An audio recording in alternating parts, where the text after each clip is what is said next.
Almost there.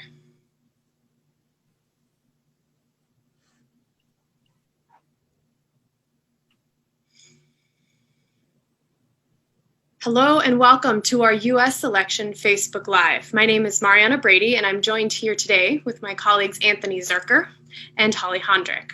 I'm coming to you from Washington, D.C., where celebrations outside of the White House are jubilant as thousands of people have gathered to celebrate Joe Biden's presidency. He is now the president-elect. I am sure that you've seen today somewhere on the news feed that Joe Biden has won the presidency. And I'm here with my colleagues to talk about this and what this means, what the next 2 months is going to look like, how we ended up calling the result today after 4 long days of calculating the votes. So I'm going to get started with Anthony. Anthony, I think what everyone is wondering is, so America has a really unique system where you don't win the presidency and then become the president the next day. For the next 2 months, Joe Biden is the president-elect. Why is that? And when does he actually become president? He becomes president at high noon on January 20th of next year. That's the way it's written in the Constitution, in the 20th Amendment. Actually, it didn't used to be in January. It used to be in March in the beginning of the first century of the U.S.'s history. So there was an even longer period of time between Election Day and the new administration back then. But of course, you'd have to take courses, you'd have to communicate by carried letter, that sort of thing. So a little harder to form a government, I suppose. But it is the nature of our government that we will have several months worth of a transition period where Joe Biden is going to sit down. He's going to pick out senior administration officials, assemble his cabinet, the cabinet being the secretaries who handle the Treasury and defense and foreign policy, state, on down. Also senior administration officials within the White House, who's going to be his chief of staff, who will help manage his White House, who will be his foreign policy advisors within the White House. All of this takes time, and you have to vet them. You have to look at them, check into their background, because a lot of them, they'll have to be voted on by the Senate, which could very well be controlled by the Republican Party. So it's going to be a busy couple of months for Joe Biden, and it'll be interesting to see also what Donald Trump's going to do, because he will still be president for another 2.5 months. And so we had someone just ask us on the live, and I should mention as we go along for the next few minutes, please put your questions that you have in the comments below, because Anthony and Holly are here to answer all the questions that you have about the election. We know it's been a confusing week. It's taken a long time to get to this vote, or to get to this count. So Amber asks, is Joe Biden the winner? Like, is he actually the winner? We've been waiting so long. Some networks have projected it and some didn't project it till later. Can you explain a little bit about the Electoral College here, Anthony? Yeah, he's the projected winner. That means that media organizations, number crunchers have been looking at the totals in all of the states, and Joe Biden has a plurality of the votes in enough states to have at least 270 votes in the Electoral College. Now, what is the Electoral College? It is this essentially playing field for presidential politics, where each state has a certain number of electors based on their population. And if you win a plurality of the vote in that state, you get all of those electors. You have to have a majority of the electors. So win enough states to have a majority, equal to more than 270 or more in order to become president. Now, just because we're projecting him to be president, we think, oh yeah, he's got so many more votes in New York, so many more votes in California, just enough votes in Pennsylvania and Nevada and maybe Georgia that he will become president. That doesn't mean that it's official. Each state has its own process by which they review the ballots. They all have to count them, double check, make sure they're all right. Then they certify them. They appoint the electors who will go and cast their ballots in the state capitol. Those numbers are related to the Congress, which at the beginning of next year will certify the results. And that is when it is official. But looking at it now, looking at the number totals now, the media, the organizations say it is safe to say that what's going to happen in January is that Joe Biden is going to become president. Thank you so much for that. That's a really helpful explanation. I think it has been confusing, and it's good to kind of go through exactly how this process has unfolded. Holly, I'm going to come to you with the next question. You have been out on the streets of Washington, D.C. You've been working long hours all week. Tell us a little bit about what the mood is like in Washington. I'd say it's pretty much sheer excitement. I've heard horns honking since about 11 a.m. until now. It's about 5 p.m. So it's sort of nonstop excitement and joy. But I would say to everyone I spoke to, the word relief came in within 1 or 2 words to follow. I think that might be sort of a distinct part of this election, that not only do they want Joe Biden to win, they really did not want Trump to win again. And I mean, DC is a predominantly Democratic city, which is why I think the mood out there seems so purely excited. I'm sure there are many places across the country that's not the case, but everyone I spoke to today just had, I would say, sheer excitement and sheer relief. Yeah, we know that is definitely not the case all across the country. We have a quite divided electorate. And that gets to my next question, actually, which I'm going to throw to Anthony. Kim asked us, didn't America pretty much vote 50-50? What does this now mean for the country?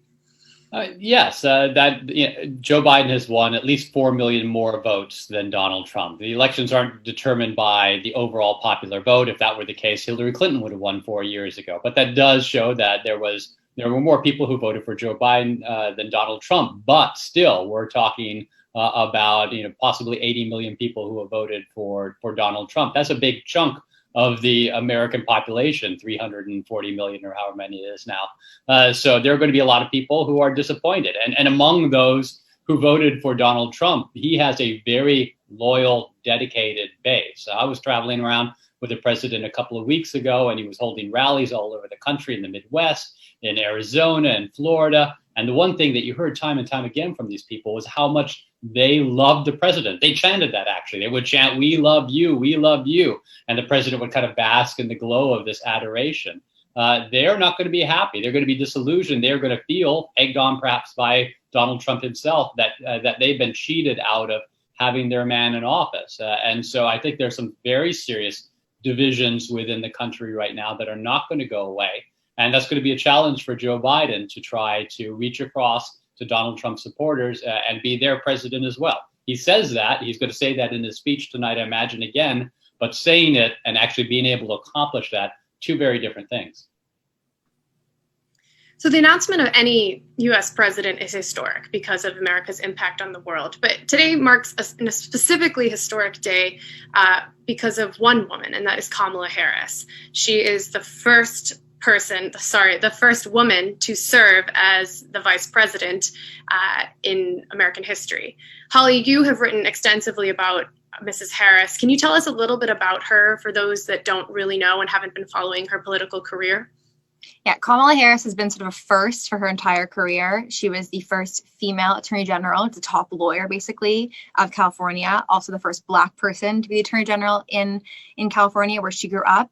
She was born to a Jamaican father and Indian mother, so biracial upbringing, mostly raised by her mother in a single parent household. Went to Howard University, which is a very famous HBCU, which is a historically Black college or university in the States, and then kind of began her legal career and sort of knocked down doors everywhere she went. She ran against Joe Biden, actually, in the primaries, and was perhaps best known for her pretty searing remarks towards him during some of the early debates. She had a pretty close relationship, actually, with Joe Biden's son, Beau. They were both attorney generals at the same time, and some people think that kind of gave her an inside track to becoming Joe Biden's vice president.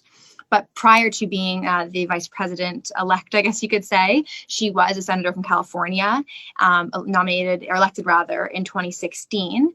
And she has a pretty distinctive prosecutorial style. She's quite aggressive in her questioning. And I think she sort of rose to the consciousness of liberals and Americans in her questioning of Brett Kavanaugh during his Supreme Court nomination, very controversial 2 years ago. So she's known as being quite sharp. I'd say more of a moderate, although I think more progressive than her running mate, Joe Biden. Well, it's a historic day for Kamala Harris and just for women in general who see this as a marking of breaking a glass ceiling here in the political realm in the United States. So we have another question here. Anthony, I'm going to take this to you. With all the legal cases that the Trump campaign has launched against the states in terms of vote counting, is there any chance that this projection could be overturned and Trump could still become the president in the next few months? Well, never say never, but it is a very slight chance. And the reason is that Joe Biden has a significant and growing margin in these key states like Pennsylvania. There's no evidence presented of widespread fraud, the type that would reverse tens of thousands of votes. There is one case that got to the Supreme Court and might get to the Supreme Court again about it was a rule in Pennsylvania to extend the deadline that ballots could be received until 3 days after Election Day, as long as they were postmarked on Election Day. That could get back to the Supreme Court again, but those ballots haven't even been counted yet. They've been put aside. So Joe Biden has a lead now without that. So even if that court case went against Biden and the Democrats, it wouldn't make a difference to the vote totals. There are other allegations of fraud in other states. Again, minimal evidence presented, anecdotal and unverified at this point.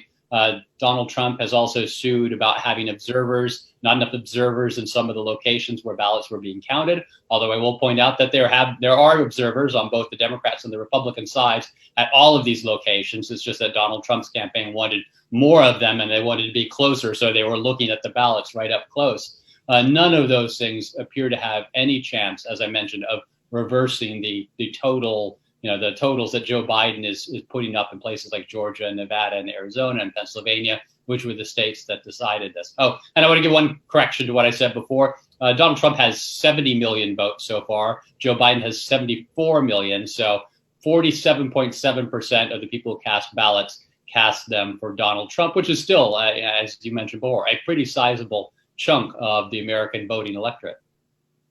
Absolutely. And we've had some people ask on here, can Donald Trump refuse to leave in January? Is that an actual fear? Should we be preparing for something like that? A peaceful transfer of power is something that is really an important part of the American presidencies, the legacy of them. What do you think, Anthony? Conceivably, you could refuse to leave the building. At that point, I imagine federal marshals might have to get involved.